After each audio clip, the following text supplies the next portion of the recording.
तो अब हम यहाँ पर अफोरिज्म नंबर 12 में पढ़ेंगे disease due to the internal derangement of vital force. कि डिजीज के बारे में वही पहले वाला जो हमने डिजीज का कॉन्सेप्ट पढ़ा होम्योपैथी के थ्रू, उसका थोड़ा सा रिपीटिशन है पहले हाफ में। आप इस पीपीटी में ध्यान देंगे कि मैंने एक हाफ अफोरिज्म का ब्लैक कलर से किया हुआ है और एक हाफ अफोरिज्म का थोड़ा रेडिश ब्राउनिश कलर में करा हुआ है।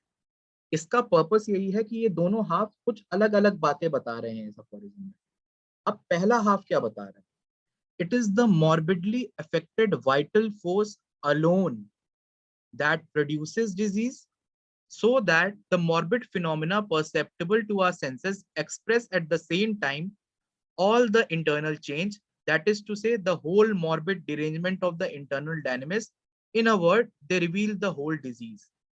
पहली बात वही रिपीट कर रहे हैं कि ये morbidly affected vital force, अब अलोन पे ध्यान दो यहाँ पर, वो ही अकेली एक ऐसी चीज है जो प्रोड्यूस करेगी डिजीज को, और कुछ नहीं। कोई एक्सटर्नल फैक्टर नहीं, कोई मटेरियलिस्टिक फैक्टर नहीं, जो हम सो कॉल्ड मटेरियलिज्म के कॉन्सेप्ट में पढ़ते हैं कि ये ऑर्गेनिज्म की वजह से, इसकी वजह से हो गया, वो हम नहीं मानते हैं। वो अल्टीमेट्स ऑफ डिजीज है, वो cause of disease, primary cause of disease नहीं है। जैसे कि हमने अपने पहले अफोरिज्म में, इसके पहले वाले अफोरिज्म में हमने क्या पढ़ा था? प्राइमरीली डिरेंज्ड, सबसे प्राइमरी डिरेंजमेंट जो करेगा वो अलोन वाइटल फोर्स पे डायनेमिक अफेक्शन की वजह से ही होगा, and that is the reason why disease is produced.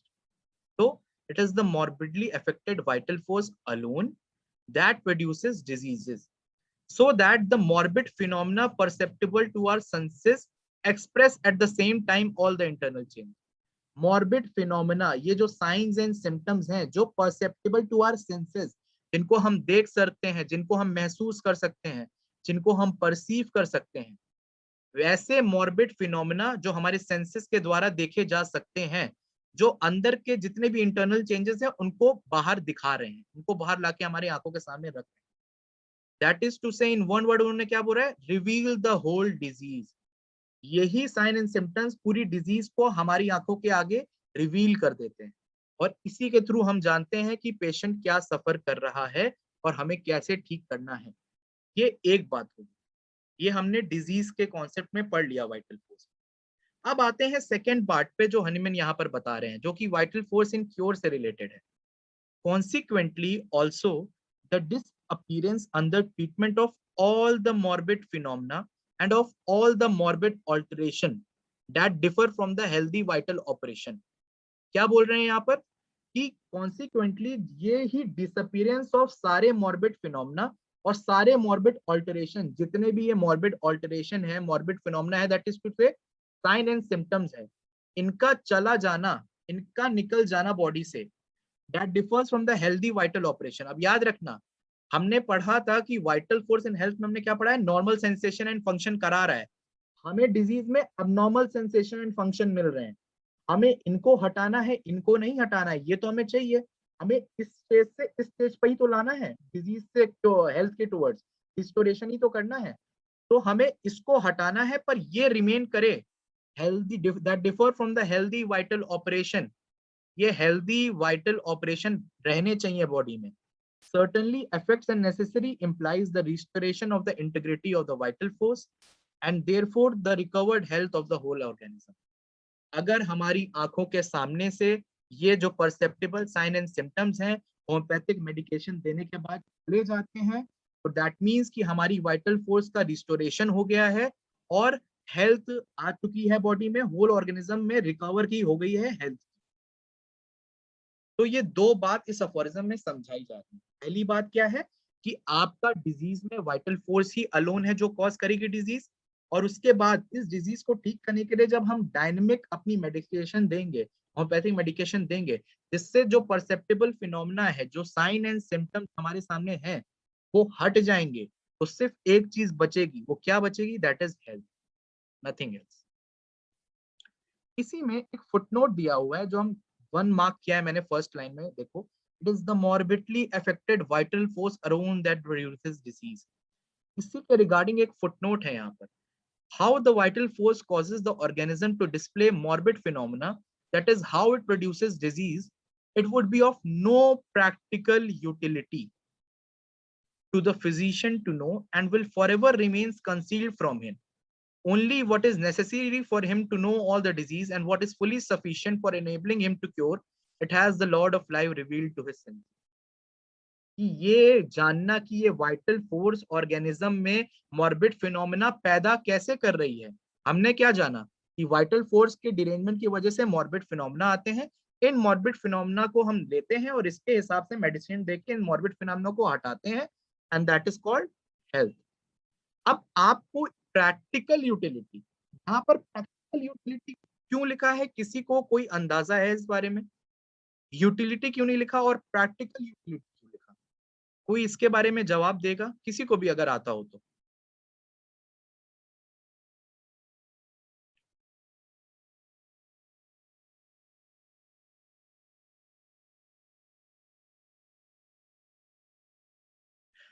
यहाँ पर प्रैक्टिकल यूटिलिटी का कॉन्सेप्ट इसलिए डॉक्टर हनीमैन ने मेंशन किया है कि ऐसी बात नहीं है कि आप इससे ये समझ लो कि डॉक्टर हनीमैन कह रहे हैं कि एलाइड सब्जेक्ट्स पढ़ना, पीओएम पढ़ना, पैथोलॉजी पढ़ना इंपॉर्टेंट नहीं है. नहीं, ऐसा एकदम नहीं कहते डॉक्टर हनीमैन, ऐसा बिल्कुल नहीं डिनोट करते डॉक्टर हनीमैन कि पैथोलॉजी मत पढ़ो और प्रैक्टिस ऑफ मेडिसिन मत पढ़ो. बिल्कुल पढ़ना चाहिए, वो आपके प्रोग्नोसिस ऑफ डिजीज के लिए, नेचुरल प्रोग्रेशन ऑफ डिजीज के लिए, कॉमन अनकॉमन में डिफर करने के लिए बहुत सारे एस्पेक्ट में इंपॉर्टेंट होते हैं ये सब्जेक्ट्स. हनीमैन यहाँ पर कह रहे हैं कि वो कोई प्रैक्टिकल यूटिलिटी में काम नहीं आते हैं. और प्रैक्टिकल यूटिलिटी आपकी क्या है? दवाई देके पेशेंट को ठीक करना, उसका सिमिलम निकालना. आपकी प्रैक्टिस में एक ही प्रैक्टिकल यूटिलिटी है कि पेशेंट के सिम्टम से दवाई का सिम्टम मैच करो और वो मैच करने के बाद उसको टोटलिटी के बेसिस पे दवाई दो. उस प्रैक्टिकल यूटिलिटी के लिए वो चीज इंपॉर्टेंट नहीं है कि ये डिजीज का जो डिरेंजमेंट हो रहा है वो कैसे हो रहा है. उस प्रैक्टिकल यूटिलिटी में कोई काम का नहीं है. पर हाँ, नेचुरल प्रोग्रेशन ऑफ डिजीज जानने के लिए, ये डिजीज इसकी वजह से ऐसे होता है तो इसके कॉजेस क्या क्या होते हैं, इसके आगे ये डिजीज किस तरह के प्रोग्रेस करेगा और अगर करेगा तो मुझे उस हिसाब से अपना ट्रीटमेंट कैसे फॉलो करना है. ऐसे बहुत सारे एस्पेक्ट हैं जिसमें practice of medicine, pathology and other subjects are very important. तो इसीलिए यहाँ पर प्रैक्टिकल यूटिलिटी पे अच्छे से ध्यान देना. हनीमैन ने कहा है कि आपकी दवाई के सिलेक्शन में ये चीज इंपॉर्टेंट नहीं है, पर ये चीज इंपॉर्टेंट नहीं है ऐसा बिल्कुल नहीं था. इसको गांठ बांध के रख लो अपने दिमाग में. अब हम बेसिक इसमें आते हैं. जो हमने ये जो कॉन्सेप्ट पढ़ा है यहाँ पर, ये हम पहले भी पढ़ते आ रहे हैं, ऐसा बात नहीं है कि हम अभी पढ़ रहे हैं. जो वाइटल फोर्स एंड डिजीज में जो पहला पार्ट की बात हो रही थी कि morbidly affected vital force alone show the whole morbid derangement of the internal dynamics through abnormal sensation and function which are perceptible to our senses. अगर आप एफोरिज्म 7 खोलेंगे, जब हमने पढ़ा था एफोरिज्म 7 में, तो वहां पर क्या बताया गया था? The totality of these its symptoms, ये symptom की definition बताइए, of this outwardly reflected picture of the internal essence of the disease, that is the affection of the vital force, must be the principal or the sole means whereby the disease can make known what remedy it requires. एक अकेला, एक principal, एक अकेला soul ऐसा reason है जिसके देख के, जिसको समझ के, जिसको परसीव करके आप बता सकते हैं कि कौन सी मेडिकेशन रिक्वायर्ड है. डिजीज को जानने के लिए एक ऐसा अकेला जरिया है, that is your morbid phenomena या साइन एंड सिम्टम्स. देखो कितना मार्क किया था यहाँ पर, उस समय भी मैंने इसको सिग्निफाई किया था. The only thing that can determine the choice of the most appropriate remedy, and thus in a word the totality of symptom must be the principal, indeed the only thing that physician has to take note of in every case of disease and to remove by means of his art in order that it shall be cured and transformed into health. यही एक ऐसा चीज है जो बताएगा कि disease क्या है, और यही एक ऐसा चीज है जो बताएगा जिससे आप ठीक करने में, हेल्प करने में कोशिश कर सकते हैं. हेल्थ वापस लाने में, रिस्टोर करने में, क्योर की टुवर्ड ले जाने में ये आपको हेल्प करेगा.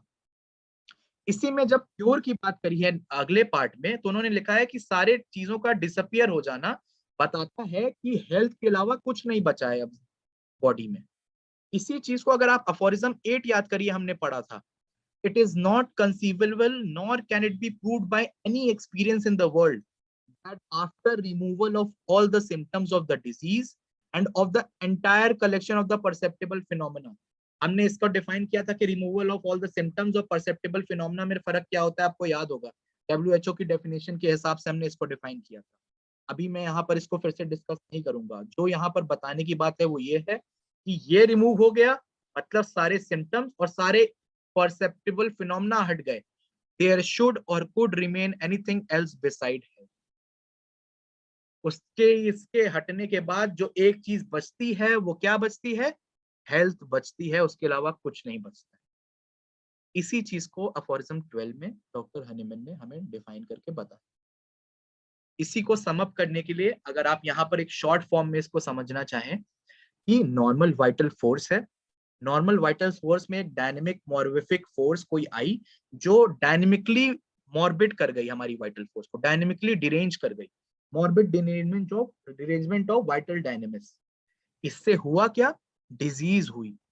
डिजीज में क्या देखा, इंटरनल चेंजेस भी है और परसेप्टेबल मॉर्बिड फिनोमेना भी दिखा हमें। अब जब हमने ये डिजीज में टोटलिटी ऑफ सिम्टम्स बनाई और इसके बेसिस पे होम्योपैथिक मेडिकेशन दिया, उस मेडिकेशन के बाद क्या हुआ, डिसअपियरेंस हुआ सारे मॉर्बिड फिनोमेना और ऑल्टरेशन का, सारे साइन एंड सिम्टम। और इस डिसअपियरेंस से हमें क्या समझना है कि restoration of integrity of vital force हो गई है, and the ultimate thing that is left in the end is nothing but health. ठीक है, आते हैं हम नेक्स्ट अफोरिज्म के टुवर्ड्स। नेक्स्ट अफोरिज्म हमें बताता है, अफोरिज्म 13 जो है वो हमें समझाता है मटीरियलिज्म इन मेडिसिन के बारे में। अब ये मटीरियलिज्म इन मेडिसिन ये एकदम होम्योपैथी का कॉन्सेप्ट नहीं है। यहाँ पर डॉक्टर हनीमैन ने साफ कहा है कि ये एलोपैथ के बारे में डॉक्टर हनीमैन बता रहे हैं कि उनका सोचने का तरीका क्या है। और अगर याद होगा आपको 11th के फुटनोट वाली बात पे जब हम कर रहे थे तो हमने बोला था कि materia Pickens is actually a part of this footnote, sorry this aphorism, not that aphorism. अगर आप ओराइली पढ़ेंगे तो आप उसमें जाके देखेंगे वो गलत मिसप्रिंट हुआ है पब्लिशर्स के द्वारा वहां पर। इस अफोरिज्म में डॉक्टर हनीमैन क्या कह रहे हैं, therefore disease that does not come within the province of manual surgery। अब इसका क्या मतलब है, ये जो ब्रैकेट में यहाँ पर लिखा है कि that does not come within the province of manual surgery, ऐसे डिजीज यहाँ पर क्या सिग्निफाई करना चाह रहे हैं, कोई बताएगा? सर सर्जिकल इंटरवेंशंस को इंक्लूड नहीं करना। जैसे मतलब थोड़ा एक्सप्लेन करो इसको। जैसे तो डिजीज में और सर्जिकल इंटरवेंशन वाले में फर्क क्या है? बोल सही रही हो, बिल्कुल करेक्ट आंसर करा है तुमने। इसको थोड़ा एक्सप्लेन करने की कोशिश करो। तुम्हारे पॉइंट पे मैं आगे बताता हूँ। जो तुम सर्जिकल इंटरवेंशन वाली बात कह रही हो बिल्कुल सच बात कह रही हो। इन्होंने बोला है कि diseases which does not come under the province of manual surgery, ऐसे डिजीजेस जो एक्सटर्नल कॉज की वजह से नहीं हुए हैं, जो internal morbific derangement of vital force की वजह से हो रहे हैं, बाहर कट हो जाना, लैसरेशन हो जाना किसी एक्सटर्नल कॉज एक्सीडेंट वगैरह की वजह से, यहाँ उसकी बात नहीं हो रही है। जो कि मैनुअल सर्जरी के एस्पेक्ट में आते हैं वो नेचुरल डिजीज नहीं मानते उसको, जो एक्सटर्नल कॉज की वजह से हो रहे हैं, बाहरी चोट लगना, इन सब के बारे में बात कर रहे हैं। Therefore, diseases that does not come within the province of manual surgery, considered as it is by the allopathists। अब यहाँ पर ध्यान दो, यहाँ एलोपैथ्स की बात हो रही है, हमारी बात नहीं हो रही है जो नीचे बात कही जा रही है। As it is considered by the allopaths, वो क्या है, as a thing separate from the living whole, from the organism and its animating vital force, and hidden in the interior, be it ever so subtle a character, is an absurdity। ये बोल रहे हैं कि एलोपैथ्स का ये मानना कि disease एक सेपरेट थिंग है लिविंग होल से और ऑर्गेनिज्म से और वाइटल फोर्स से अलग बात कही जा रही है, एक मटेरियलिस्टिक कॉज है जो यहाँ पर उसको कॉज करता है, hidden in interior, B it ever so subtle a character. और ऐसा मानना एक अब्सर्डिटी है, अब्सर्ड कह रहे हैं उनको। अब यहाँ पर अब्सर्डिटी पे यहाँ पर मटीरिया पिकेंस की बात करते हैं डॉक्टर हनीमैन, जो फुटनोट है कि ये मटेरियलिस्टिक कॉज ऑफ डिजीज का जो नोशन है, ये जो हमने मटीरिया पिकेंस के साइन पे बताया था टोले कॉसम कि कॉज ऑफ द डिजीज को फाइंड करो, मटेरियलिस्टिक कॉज को फाइंड करो, ये कॉन्सेप्ट बहुत ही अब्सर्ड है। अब इसी में याद करो अफोरिज्म 8 के फुटनोट में डॉक्टर हनीमैन ने इसको बहुत अच्छे से एक्सप्लेन किया था। How can anyone without offering an insult to common sense affirmed in such an individual the whole bodily disease still remains interior. जो बात हो रही थी ना कि अगर सारे सिम्टम्स निकल गए, ह्यूफ्रेंड ने कमेंट किया था homeopathy remove symptoms but the disease remains. ह्यूफ्रेंड को जवाब देते हुए हनीमैन ने कहा था कि किसी भी कॉमन सेंस रखने वाले इंसान को इस अब्सर्ड, इस बेफालतू के कॉन्सेप्ट में कैसे भरोसा हो सकता है, और भरोसा है तो क्यों है, नीचे उन्होंने जो ब्लू में लिखा है वो बोला था, क्योंकि उनका कॉन्सेप्ट ऑफ डिजीज एक मटेरियलिस्टिक कॉन्सेप्ट पे बेस्ड है, not dynamic concept, and we believe in dynamic concept of disease. Still holds thoroughly material notions respecting disease। साफ कहा है, ये कॉन्सेप्ट उनके अंदर इसलिए बसा हुआ है, इसलिए अब्सर्ड कह रहे हैं, क्योंकि उनका दिमाग पूरा मटेरियलिस्टिक कॉन्सेप्ट ऑफ डिजीज का है, मटीरिया पिकेंस का है, टोले कॉसम का है, डायनेमिज्म का, वाइटल फोर्स का, सीसेट अफेक्टस सीसेट कॉजा उसका एकदम नहीं है। इसी को आगे बोलते उन्होंने कहा है that could only be imagine by minds of a materialistic stamp. ऐसे माइंडसेट रखने वाले लोग जो डिजीज को एक मटेरियलिज्म से कॉन्सेप्ट बनाते हैं उसका, नॉट डायनेमिक कॉन्सेप्ट, वो ही मान सकते हैं कि एक सेपरेट एंटिटी और एक सेपरेट कॉज है। एंड हैज फॉर थाउजेंड, अब ये मानते हैं, इस मानने से क्या होता है, has for thousands of years given to the prevailing system of medicine all those pernicious impulses that have made it a truly mischievous non-healing art। हमारे आर्ट को organon of the art of healing कहते हैं। ये book का नाम जो है, homeopathy एक हीलिंग आर्ट है, और यही अपसर्ड कॉन्सेप्ट, मटेरियलिस्टिक कॉन्सेप्ट, जिससे परनीशियस इंपल्सेस, वेनी सेक्शन, उस जमाने की बात पे सोचो थोड़ा जाके जब हनीमैन ने ये लिखी थी, वेनी सेक्शन, लीचेस, परगेटिव्स, इसका एक्सट्रीम यूज होना, क्रूड मेडिकेशन देना, जो दिक्कत में उसको और बढ़ाना, ऐसे परनीशियस इंपल्सेस की बात कर रहे हैं यहाँ डॉक्टर हनीमैन। इसी परनीशियस इंपल्सेस ने इस आर्ट को एक मिस्टीवियस नॉन हीलिंग आर्ट बना दिया, जो आपको हील नहीं करेगी, आपको परेशानी दिक्कत देगी ज्यादा। यहाँ पर हनीमैन इसके बारे में, इसी मटेरियलिस्टिक कॉन्सेप्ट के बारे में बात कर रहे हैं, 13th में मटेरियलिज्म इन मेडिसिन की बात कर रहे हैं। मैंने तुमसे पहले भी बता रखा है तुम लोग से कि मटेरियलिज्म के बारे में, कार्टेशियन फिलॉसफी के बारे में और डायनेमिज्म के बारे में थोड़ा और पढ़ोगे तो ये कॉन्सेप्ट थोड़ा और क्लियर होता जाएगा। हिस्ट्री ऑफ मेडिसिन में जाके इसको थोड़ा सर्च करो और थोड़ा और इसके बारे में पढ़ो, और बुक्स की रिकमेंडेशन में दे दूंगा, मैंने कल भी दी थी, आज भी थोड़े और बता दूंगा। तो इस अफोरिज्म में हमने क्या पढ़ा कि डिजीज नॉन सर्जिकल, जो कि एक्सटर्नल कॉज की वजह से नहीं हो रहे, जो मैनुअल सर्जरी के प्रोविंस में नहीं आ रहे, वैसे डिजीज एज एलोपैथिस्ट वो कैसे कंसिडर करते हैं, एक सेपरेट थिंग लिविंग होल से, एक हिडन इन इंटीरियर है, जो organism in its animating vital forces separate है, imagined by mind of a materialistic stamp is an absurdity. एकदम अब्सर्ड बात है ये, और इसी अब्सर्डिटी ने क्या बता दिया है, क्या बना दिया है इस आर्ट को, एक नॉन हीलिंग आर्ट। इतनी बात हमें समझनी है। अब आते हैं अफोरिज्म 14 में। अफोरिज्म 14 में एक बहुत ही छोटा सा, जो हम पहले ही पढ़ते चले आ रहे हैं, जिससे हमें जो एक जिस्ट निकलता है, एक बहुत छोटा सा मैसेज दिया है डॉक्टर हनीमैन ने, जो कहता है, उसको समझने के लिए यहां से समझो कि इंटीरियर ऑफ मैन में, इंसान के अंदर, nothing morbid that is curable. कोई भी ऐसी चीज जो क्योरेबल है, जो मॉर्बिड है, जो कि ठीक करी जा सकती है, no visible morbid alteration that is curable. कोई भी ऐसा विजिबल बाहरी दिक्कत जो आपको दिख रही है, आप परसीव कर पा रहे हो साइन एंड सिम्टम्स के फॉर्म में, जो कि ठीक करी जा सकती है, which does not make itself known to the accurately observing physician by means of morbid sign and symptoms। कोई भी ऐसी मॉर्बिड, कोई भी ऐसी डिजीज चीज बॉडी के अंदर छुपी हुई नहीं रह सकती, जो कि क्यूरेबल होना चाहती है, जो कि डिजीज है, वो हमेशा दिखाएगी आपको। ऐसा हमारा ऑल वाइज प्रिजर्वर में, नीचे क्या लिखा है, perfect arrangement of the all wise preserver of human life. God ने हमारी बॉडी को इतना परफेक्ट बनाया है कि कोई भी ऐसी मॉर्बिड डिरेंजमेंट अगर हमारी बॉडी में होती है तो वो आती ही आती है बाहर in the form of sine and symptoms.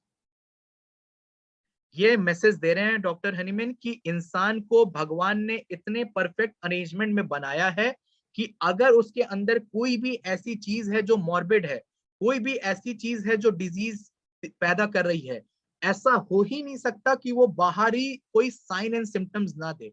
अब डिपेंड करता है, देखो इसमें एक और चीज डिपेंड करती है, कई ऐसे साइंस ऑफ डिजीज होते हैं जो हम रिकॉग्नाइज नहीं कर पाते हैं। That is not the fault of all wise preserver, that is the fault of you, that is the fault of me, that is the fault of physician, कि वो उस छोटे छोटे माइन्यूट साइन एंड सिम्टम्स को समझ नहीं पाता है, परसीव नहीं कर पाता है, और जब वो एक हाई ग्रेड पे चले जाते हैं, एक बाहर एकदम रिफ्लेक्ट करते हैं, तो हम हैरान हो जाते हैं कि ये कैसे हो अचानक, ये तो हमें पता ही नहीं चला, अचानक से हो गया। बहुत माइन्यूट साइन एंड सिम्टम्स होते हैं प्रेजेंट, जो हमारी आंखों के द्वारा परसीव नहीं किए जाते। ऑब्जर्वेशन की पावर क्योंकि हमारी उतनी स्ट्रांग, उतनी कीन नहीं है। तो यहाँ पर यही कह रहे हैं कि आप अगर आपकी पावर उतनी स्ट्रांग है, उतनी कीन है, तो ऐसी कोई चीज नहीं है जो उसको स्टॉप कर सकती है।